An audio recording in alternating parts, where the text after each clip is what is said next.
बिस्मिल्लाहिर्रहमानिर्रहीम। अस्सलाम वालेकुम नाज़रीन, और आप देख रहे हैं आपका अपना यूट्यूब चैनल। वैसे मुझे इस बात के ऊपर बड़ी हैरत होती है और हंसी भी आती है कि वो इमरान खान के जैसे सज़ा दिलाने के लिए, सज़ा सुनाने के लिए नाजायज़ तरीके से, गैर आइनी गैर कानूनी तरीके से आपने पूरे 4 बरस तक इस सिस्टम से नंगा नाच नचवाया, अदालतों को मुकम्मल तौर पर मैनेज कर लिया। और आज जब आपने इमरान खान साहब से डील हासिल करनी है तो आप ये ऐलान करवाते हैं, आप ये पैगाम भिजवाते हैं कि इमरान खान साहब की 15 बरस की सज़ा तो सिर्फ और सिर्फ 15 मिनट के अंदर फारिग हो सकती है। और इस बात को सीरियस इसलिए भी लिया जाना चाहिए कि यह पैगाम एक ऐसी शख्सियत की जानिब से, एक ऐसे साहब की जानिब से इमरान खान साहब के नुमाइंदे को पहुँचाया जाता है कि जो शख्सियत या जो साहब जो हैं वो गुज़श्ता तकरीबन 40 बरसों से पाकिस्तानी इस्टेब्लिशमेंट के बड़े करीब रहे हैं, पाकिस्तानी इस्टेब्लिशमेंट के साथ मामलात तय करने के बड़े माहिर रहे हैं। और एक ऐसे मौके के ऊपर यह पैगाम भिजवाया जा रहा है, पैगाम पहुँचाया जा रहा है कि जब इमरान खान साहब के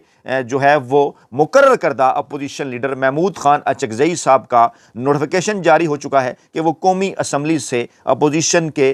जो है वो लीडर होंगे, अपोजिशन लीडर होंगे कौमी असम्बली के अंदर। और सेनेट के अंदर अलामा राजा नासिर अब्बास साहब के हवाले से भी पैगामात भिजवाए जा रहे हैं कि उन्हें भी बहुत जल्द जो है वो सेनेट में अपोजिशन लीडर मुकर्रर कर दिया जाएगा। मामलात यहाँ तक पहुँचे कैसे हैं, ज़रूरत क्या पेश आई है, जो होने वाली डेवलपमेंट्स हैं छुट्टी के दिन वो इस जानिब इशारा कर रही हैं कि शायद अब कोई लंबा चौड़ा अरसा बाकी नहीं रहा। हतमी मरहले के अंदर, इस लास्ट राउंड के अंदर इमरान खान ने तमाम तर रवायती सियासी माफिया को और ताकतवर हलकों को आखिरकार घुटने टेकने के ऊपर मजबूर कर दिया है, जो कि इन दिनों ये बात भी कर रहे हैं और इन दिनों एक माहौल बना रहे हैं कि सियासी हलकों के अंदर ये सोचा जा रहा है कि वोटिंग की उम्र में तरमीम कर दी जाए। और अगर कोई 25 और ये इस हवाले से मुनीब अख्तर साहिबान जैसे लोग हरकत में हैं और बात ये कर रहे हैं कि अगर कोई 25 साल से पहले रुकन कौमी असम्बली नहीं बन सकता और वो वोटर है तो वो फिर कैसे 18 साल का हो। और सोचा यह जा रहा है कि वोटर के लिए भी उम्र 25 साल होनी चाहिए ताकि वो दिमागी तौर पर बिल्कुल बालिग हो। उसका वाहिद मकसद यह है कि नौजवान बच्चे इमरान खान के करिश्मा की तरफ माइल हो जाते हैं, शायद इसको काउंटर करने के लिए हो। ये बात कौन कर रहे हैं, सुनिए जरा गौर से, फिर मैं इसके ऊपर। ये कुछ सोचा जा रहा है सियासी हलकों के अंदर, एक चीज जो है ना वो उसकी बड़ी खुसर खुसर हो रही है। वो ये हो रही है कि देखिए अगर ये भी तो हो सकता है कि जो वोटिंग की उम्र है उसमें तरमीम कर दी जाए,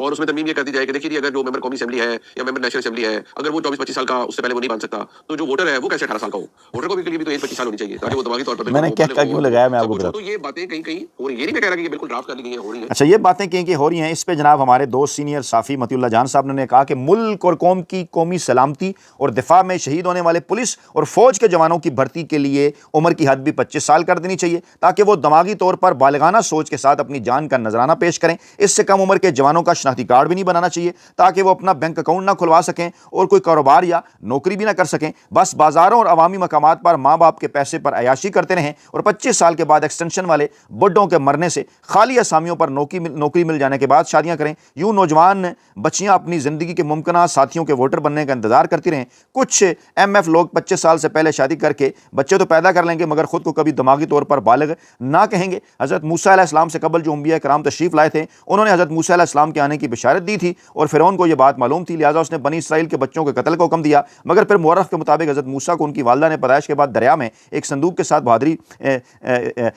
साथ बहा दिया जो फिरौन के महल तक चला गया, जहां फिरौन की बीवी ने उन्हें गोद लिया और उनकी परवरिश की। यानी ये लंबा चौड़ा ट्वीट मतीउल्लाह जान साहब ने किया है। पैगाम वो उसके अंदर ये देना चाह रहे हैं। सवाल तो वाकई ये है, मामला तो अहम है कि अगर आप ये चाहते हैं कि वोटर की उम्र आप 18 साल से बढ़ाकर 25 साल कर दें तो फिर उनके शनाख्ती कार्ड बनाने की क्या ज़रूरत है, फिर उनको नौकरियां देने की क्या ज़रूरत है, फिर उनकी शादियां करने की क्या ज़रूरत है, फिर जनाब उन्हें दीगर मामलात करने की क्या ज़रूरत है। वो माँ बाप के पैसों के ऊपर अयाशी करें और 25 साल के बाद फिर ये तमाम तरह मामला सोचें। और इसी तरह से फिर अहम बात उन्होंने की कि ये फोर्सेस के अंदर जो जवान आप 18 साल की उम्र में भर्ती करते हैं फिर वो कुर्बानियां भी देते हैं, तो फिर वो बालिग अगर हो जाएं ताकि वो दिमागी तौर पर सोच सकें कि ये कुर्बानी मैं किस मकसद के लिए दे रहा हूं, तो उनकी उम्र भी फिर 25 साल कर देनी चाहिए ताकि उनकी वहां पर भर्तियां ना हो। ये एक तंज है इस नंगे निज़ाम के खिलाफ, इस सिस्टम के खिलाफ कि जो इस वक्त इमरान खान साहब को रोकने के लिए, इमरान खान साहब का रास्ता रोकने के लिए तमाम तर हरबे इख्तियार करते करते आखिरकार इस नतीजे के ऊपर जा पहुंचा है। और अब क्योंकि हालिया जो कुछ कराची के अंदर हुआ इसके ऊपर भी आप सुने कि तहरीक तहफ़्फ़ुज़ यानी पाकिस्तान और तहरीक इंसाफ की क़यादत को क्या बता रहे हैं, जो है वो वहां पर जो है एक अहम सियासी रहनुमा जो है ज़ुबैर साहब, सुने। मैंने पूरा स्टडी किया, एनालाइज किया पाकिस्तान की इलेक्शन 2024 को। अगर सबसे ज्यादा धांधली हुई थी, रिकॉर्ड धांधली, तो वो कराची में थी। ये सबको पता होना चाहिए, TTAP की लीडरशिप को भी पता होना चाहिए اور پی ٹی آئی کی لیڈرشپ کو بھی پتا ہونا چاہیے. وہ اس لیے پتا ہونا چاہیے کہ یہاں پچھلے 15-20 دن میں ایک ایسا ماحول بنا ہے کہ یہاں کے عوام کو محسوس ہوا کہ ان کے بھی نمائندے، ان کی بھی فکر ہے. جی دیکھیے، وہ بتا رہے ہیں کہ ان کی معلومات کے مطابق، ان کی اسٹڈی کے مطابق 2024 کے الیکشن میں اگر کسی شہر کے اندر سب سے زیادہ، ویسے تو پورے پاکستان ہی کے اندر دھاندلی ہوئی، کمال کر دیا جناب موجودہ طاقت حلقوں نے، پاکستان کی اسٹیبلشمنٹ نے، لیکن جو سب سے زیادہ دھاندلی ہوئی وہ زبیر عمر صاحب بتا رہے ہیں، محمد زبیر صاحب، کہ وہ کراچی کے اندر ہوئی. اور جب چند دن پہلے باقاعدہ طور پر کراچی کے لوگوں کو یہ بات فیل ہوئی، انہیں یہ پتہ چلا کہ کوئی ان کی نمائندگی کرنے کے لیے تیار ہے، کوئی ان کی آواز اٹھانے کے لیے تیار ہے. سہیل خان آفریدی جب آئے، ان کی آواز ملائی، تو اس کے بعد پھر دیکھیے کہ 14-15 دنوں کے اندر جو ہے وہ کراچی کے اندر کیا ماحول بن گیا. اچھا، یہ تو ملکی معاملات ہو گئے. اب جناب اسٹیبلشمنٹ کے انتہائی قریب سمجھے جانے والے نجم سیٹھی صاحب کیا فرما رہے ہیں، یہ بھی سن لیں، پھر اس کے اوپر ہم اپنا تبصرہ بھی دیتے ہیں. سنیے. کیونکہ آئی ایس ایف کو دیکھیے ٹیکنوکریٹ کمیٹی، اور ٹیکنوکریٹ کمیٹی کے فیصلوں کو اوورسی کرے گی کورٹ آف پیس. تو A is equal to B, B is equal to C, A is equal to C. Pakistan اس میں کیسے؟ تو اسی لیے تبصرے یہ ہو رہے ہیں امریکہ میں کہ Pakistan is going to get into trouble. اگر اس کو نہ کرتے ہیں تو ڈونلڈ ٹرمپ معاف کرے گا، اور اگر ہاں کرتے ہیں تو پھنس جائیں گے، پھر ایسا اور دلدل میں پھنستے جائیں گے، پھر ایسے پھنس جائیں گے کہ نکلنا بھی مشکل ہو جائے گا without a major confrontation. Because ایک دفعہ آپ اندر چلے جاتے ہیں اور پھر آپ وہاں سے نکلنے کی کوشش کرتے ہیں یا من کرتے ہیں، تو اس کو تو ڈونلڈ ٹرمپ بالکل آپ کو یہاں سے پکڑ لے گا. تو یہ اب ٹائم آ گیا ریکننگ کا، کہ فیصلہ آپ نے کرنا ہے کس طریقے سے آپ اس میں ہاں بھی کریں اور نہ بھی کریں، اور اپنے آپ کو بچا کے چلیں. تو آپ کو یاد ہوگا ڈونلڈ ٹرمپ صاحب نے کہہ دیا ہے کہ جناب آپ نے ایک وعدہ کیا تھا، غازہ والا، فلسطین والا، جو ہے وہ اسرائیل والا فوج آپ نے بھجوانی تھی. نجم سیٹھی صاحب کہہ رہے ہیں اگر اس معاملے کے اوپر نہ کریں تو پھر جناب پھنس جاتے ہیں، ہاں کریں تو پھر پھنس جاتے ہیں، ہاں کریں گے تو ایسے اس کے بعد پھر نہ نہیں کر سکتے، درمیان میں چھوڑتے ہیں تو یہاں سے پکڑ لے گا ڈونلڈ ٹرمپ، نہ کرتے ہیں تو پھر معاملات کہاں تک جائیں گے. کیونکہ وعدے کیے ہوئے ہیں کہ آپ نے پاکستان کے اندر معاملات کے اوپر نہیں بولنا، انسانی حقوق کی خلاف ورزیوں پہ نہیں بات کرنی، اور ہم آپ کے لیے تمام کچھ کرنے کو تیار ہیں. اور اب جب موقع آیا ہے تو ڈونلڈ ٹرمپ صاحب یہ کہہ رہے ہیں کہ نہیں جناب آپ موقع آ گیا، آپ نے ہاں کرنی ہے. لیکن دوسری جانب آپ کو پتہ ہے کہ آپ نے اگر اس معاملے کے اندر ہاں کر دی تو ملک میں آپ کے ساتھ کیا ہوگا، پھر اس معاملے کے اندر آپ نے نہ کر دی تو پھر ملک میں آپ کے ساتھ کیا ہوگا. پھر کیونکہ عالمی ادارے بھی، ڈونلڈ ٹرمپ صاحب بھی، امریکی انتظامیہ بھی اس کے اوپر بات کر رہے ہوں گے کہ جناب پاکستان کے اندر آپ کیا کچھ کر رہے ہیں. ویسے تو ابھی انہیں انسانی حقوق کی خلاف ورزیاں یاد نہیں آ رہی، وقتاً فوقتاً ان کی کچھ کمیٹیز کے اندر ڈسکس ہو جاتا ہے، لیکن وہ کہتے ہیں نا کہ ایک چیز تو ان کے ایوان نمائندگان کے اندر موجود ہے نا، موجودہ فیلڈ مارشل عاصم منیر صاحب کے اوپر پابندی کا بل ہے، اس کے ساتھ ساتھ خطوط بھی ہیں، اور وہ اس لیے انہوں نے رکھے ہوئے ہیں ابھی تک سنبھال کے کہ جب پاکستان کی قیادت، عسکری قیادت انکار کرے گی، جو وعدہ کیا گیا ہے ذرائع کے مطابق غازہ، فلسطین، اسرائیل کے حوالے سے، وہاں سے اگر وہ پیچھے ہٹیں گے تو پھر یہاں پر وہ بل سامنے آ جائیں گے، پابندیاں بھی لگنا شروع ہو جائیں گی. اور فرما رہے ہیں نجم سیٹھی صاحب کے شدید ترین ٹربل کے اندر چلے جائیں گے. اب کچھ لوگ یہ بات کر رہے ہیں کہ محمود خان اچکزئی صاحب کو اپوزیشن لیڈر لگا کر یہ پیغام دیا گیا ہے عمران خان صاحب کو کہ ہم جناب آپ سے صلح کرنا چاہتے ہیں، ہم جناب اس معاملات کو یہیں پر روکنا چاہتے ہیں. اور اب اس کے لیے کالم لکھوائے جا رہے ہیں جناب سہیل وڑائچ جیسے لوگوں کی جانب سے، تحریریں لکھوائی جا رہی ہیں، اور موصوف آج کہتے ہیں کہ اچکزئی کی چادر کے پیچھے کیا ہے. اب یہاں پر وہ کہہ رہے ہیں کہ جناب یہ 2024 کے الیکشن کے بعد پہلا جمہوری، مثبت اور پاپولر فیصلہ ہے، اور اس کو وہ حکومت کا ایسا پاپولر فیصلہ قرار دے رہے ہیں، اور کہہ رہے ہیں کہ اگر اکیلی نون لیگ یا اسپیکر نے فیصلہ کیا ہوتا تو ہائبرڈ نظام میں زلزلہ آ جاتا. یعنی گویا وہ کہہ رہے ہیں، یہ پیغام دے رہے ہیں کہ یہ ہمارا احسان ہے، نون لیگ کی کیا اوقات ہے، سردار ایاز صادق کی کیا اوقات ہے، یہ تو اسٹیبلشمنٹ نے راستے میں رکھا. یعنی اسٹیبلشمنٹ کے ایک ترجمان باقاعدہ طور پر اس بات کی تصدیق کر رہے ہیں کہ انہوں نے یہ ہائبرڈ نظام کے اندر ہوتے ہوئے بھی وہ عمران خان صاحب کے آگے، پاکستان تحریک انصاف، پاکستان کی مقبول ترین عوامی سیاسی جماعت کے آگے وہ مجبور ہو چکے ہیں. اور پھر عمران خان صاحب نے جس شخص کے اوپر ہاتھ رکھا اس حوالے سے اسٹیبلشمنٹ نے باقاعدہ طور پر شکست تسلیم کر لی اور محمود خان اچکزئی کو اپوزیشن لیڈر مقرر کر دیا گیا. یعنی یہ دوسرے الفاظ میں یہ بھی کہا جا سکتا ہے کہ جیل کے اندر بیٹھ کر ایک شخص نے خیبر پختونخوا کا وزیر اعلیٰ بھی لگا لیا، ایک شخص نے قومی اسمبلی کے اندر اپنی مرضی کا اپوزیشن لیڈر بھی لگوا لیا. تو پھر تو جائز کہتے ہیں نا کچھ لوگ نون لیگ کے اندر کہ وہ جیل کے اندر بیٹھا ہوا بھی انت مچا رہا ہے، وہ اسٹیبلشمنٹ کا کوئی کسی قسم کا کوئی دباؤ قبول نہیں کر رہا. اور یہاں دباؤ قبول کرتے کرتے پوری کی پوری نون لیگ، پوری کی پوری پیپلز پارٹی، ان کے پاس جو وہ ووٹ کو عزت دو کا یا جمہوریت بہترین انتقام کا ایک بیانیہ تھا بظاہر، اس کو مکمل طور پر خود ہی انہوں نے واڑ کے رکھ دیا. کیونکہ ڈیفینیٹلی یہ بیانیہ تو صرف عوام کو دکھانے کے لیے، عوام کو سنانے کے لیے تھا. اصل میں تو یہ پاکستان کی وہ روایتی سیاسی جماعتیں ہیں جو اپنی آل کے لیے، جو اپنی کھال کے لیے،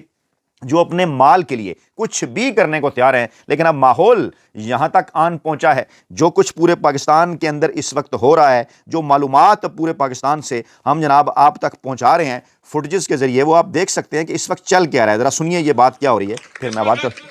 پاکستان کے 90% عوام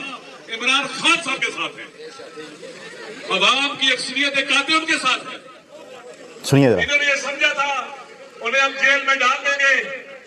अवाम से जुदा कर देंगे, गौर से सुनिए, मैं फिर बात करूं। लोग उनसे दूर हो जाएंगे, उन्हें भूल जाएंगे। ये इनकी भूल थी। पाकिस्तान के जवानों को, आप सबको सलाम, माओ बहनों, बेटी और बच्चों को सलाम, जिन्होंने आज तक खान जो मजलूम है उसके साथ नहीं छोड़ा। जी, 90% अवाम इस मुल्क के इमरान खान के साथ खड़े हैं और ये बात सिर्फ नौजवानों तक महदूद नहीं है। कमेंट बॉक्स के अंदर मैंने जाकर देखा, कल जब मैंने थोड़ी सी बात की इसके ऊपर कि जनाब 28वीं तरमीम क्या लाई जा रही है, तो कमेंट्स की एक लाइन थी, कतार अंदर कतार, और लोग बात कर रहे थे, बता रहे थे कि मेरी उम्र 40 साल है, 45 साल है, 50 साल है, 60 साल है, 70 साल है, फिर भी मैं इमरान खान से का वोटर हूँ। और ये जो बात करते हैं कि शायद कोई 18 से 25, 30, 35 तक की उम्र के लोग ही इमरान खान साहब के वोट हैं, और जब ये मामलात को 18 से 25 तक ले जाएंगे तो उनके ख्याल के अंदर किसी किस्म का कोई वोट बैंक कम हो जाएगा। ऐसा हरगिज़ नहीं है। तहरीके तहफ़्फ़ुज़ आईन पाकिस्तान ने कराची में आल पार्टीज़ कॉन्फ्रेंस का एलामिया जारी किया, तो क्या मुतालबात उन्होंने सामने रखे वो भी आपको बता देते हैं कि जनाब उन्होंने कहा, जिस पर तमाम सियासी जमातों के दस्तखत हैं जिन्होंने इसके अंदर शिरकत की, उन्होंने कहा जनाब के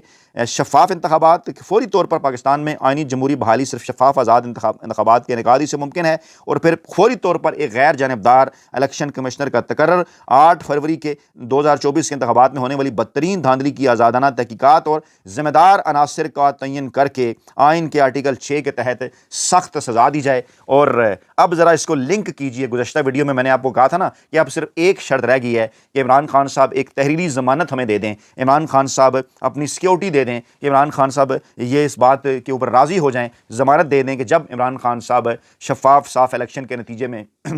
आगे चलकर डेफिनेटली जो इक़्तिदार में आएंगे, जब वो इक़्तिदार में आ जाते हैं तो उस वक्त वो ये जो रजीम चेंज ऑपरेशन के ज़िम्मेदार हैं, ये जो 8 फरवरी 2024 के इंतखाबात के अंदर बदतरीन धांधली के ज़िम्मेदार हैं, इनकी तहकीकात कराकर इसके ज़िम्मेदारों को सज़ा ना दी जाए बल्कि आगे बढ़ा जाए। इमरान खान साहब वाज़े कर चुके कि उनकी ज़ात के हवाले से जो मामलात हैं, बुशरा बीबी की ज़ात के हवाले से जो मामलात हैं, जो हमारी ज़ात के ऊपर आपने कीचड़ उछाला, जो गलीज़ तरीन केसेस आपने बनाए, उनके ऊपर तो मैं आपको माफ़ करने के लिए तैयार हूँ, ज़ाती कोई बदला आपसे नहीं होगा। लेकिन जहाँ पर आपने आइन और कानून के साथ खिलवाड़ किया, जहाँ आपने पाकिस्तानी अवाम के हकूक़ का खिलवाड़ किया, जहाँ आपने पाकिस्तान के अवाम का मैंडेट छीना, तो वो तो मामलात आइन और कानून के मुताबिक ही तय होंगे। अब ये तमाम तर चीज़ें अगर हम जहन में रखें तो ये डाट्स कनेक्ट करने में हमें बड़ी आसानी होती है कि कैसे और क्यों कर ये पैगाम अब कहा यह जा रहा है कि मियां नवाज शरीफ साहब की जानिब से, राना सनाउल्लाह साहब की जानिब से महमूद खान चकज़ई साहब को पहुंचाया जा चुका है कि आप इमरान खान साहब को राज़ी करें, जिसके बदले में महमूद खान चकज़ई ने कहा कि फिर हमें क्या मिलेगा, पाकिस्तान के अवाम को क्या मिलेगा। तो कहा यह गया कि इमरान खान साहब की जो 15 साल की सज़ा है ये तो सिर्फ 15 मिनट के अंदर फारिग हो जाएगी, और फिर अपनी सज़ाओं का भी जिक्र किया, हालांकि कोई कंपैरिजन नहीं इन मामलात का। कहने लगे कि देखिए जब इस्टेब्लिशमेंट चाहती है तो हमारी सज़ाएं कितनी जल्दी माफ़ हुई, तो इमरान खान साहब इस्टेब्लिशमेंट के साथ ताल्लुकात बेहतर बनाएं तो उनकी 15-15 साल की सज़ाएं भी 15 मिनट के अंदर फारिग हो जाएंगी। यह है सूरत हाल। और मैंने आपको कहा था कि नज़र रखनी है, नजम सेठी हों, सुहेल वड़ाइच हों, हामिद मीर हों, तलत हुसैन हों, जनाब नुसरत जावेद हों और इफ्तिखार अहमद हों, इन तमाम लोगों को एक मखसूस टास्क दिया जा चुका है जो मैंने पहले कल भी आपको बताया, और उन्हीं लाइन्स के ऊपर उन्होंने काम करना शुरू कर दिया। अपना बहुत ख्याल रखिएगा, दुआ में याद रखिएगा। नई वीडियो के साथ जल्द हाजिर होंगे। अल्लाह ने के बाद।